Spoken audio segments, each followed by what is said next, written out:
Hello guys, my name is Seema Goswami. मैं आपके लिए लाई हूँ कन्नौज का गौड़वाला वंश बुंदेलखंड का चंदेल वंश का इतिहास। अगर आपको ये वीडियो पसंद आए तो वीडियो पर लाइक करें एंड चैनल को सब्सक्राइब करना ना भूलें।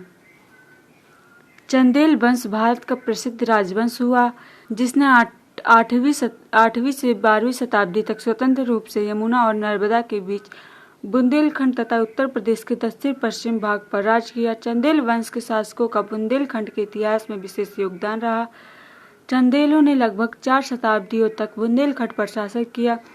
चंदेल शासक न केवल महान विजेता तथा सफल शासक थे, अपितु कला के प्रसार तथा संरक्षक में भी उनका महत्वपूर्ण योगदान था। महान विजेता तथा सफल शासक थे, अपितु कला के प्रसार तथा संरक्षक में भी उनका महत्वपूर्ण योगदान रहा। चंदेलों का शासनकाल आमतौर पर बुंदेलखंड के शांति और समृद्धि के काल के रूप में याद किया जाता है। चंदेल कालीन स्थापत्य कला ने समूचे विश्व को प्रभावित किया। उस दौरान वास्तुकला तथा मूर्ति कला अपने उत्कर्ष पर थी। इसका सबसे बड़ा उदाहरण यह है खजुराहो के मंदिर। इस वंश का प्रथम राजा नुक्का देव था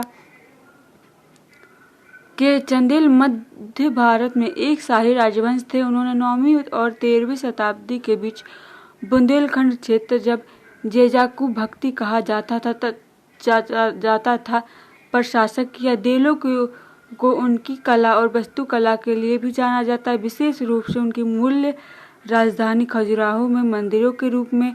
उन्होंने अजयगढ़, कलिंजर के गढ़ और बाद में उनकी राजधानी महोबा सहित अन्य स्थानों पर कई मंदिरों, जल निकायों, महलों और किलों की स्थापना की। देलों ने शुरू में कन्याकुब्ज कन्नौज के गुर्जर प्रतिहारों के सामंतों के रूप में शासन किया। 10वीं शताब्दी के चंदेल शासक यशोवर्मा व्यावहारिक रूप से स्वतंत्र हो गए, हालांकि उन्होंने प्रतिहार की अधीनता स्वीकार करना जारी रखा। उन्होंने उत्तराधिकारी धगन के समय तक चंदेल का एक प्रभु सत्ता बन गए थे। उनकी शक्ति में वृद्धि हुई और गिरावट आई क्योंकि उन्होंने पड़ोसी राजवंशों, विशेष रूप से मालवा के परमराल और त्रिपुरारी के कलचुरियों के साथ लड़ाई लड़ी। 11वीं शताब्दी के बाद से चंदेलों को उत्तरी मुस्लिम राजवंशों द्वारा छापे का सामना करना पड़ा, जिसमें गजनी और घोरी शामिल थे। चाहमाना और घोरी आक्रमणों के बाद चंदेल शक्ति 13वीं शताब्दी की शुरुआत में प्रारंभिक रूप से समाप्त हो गई।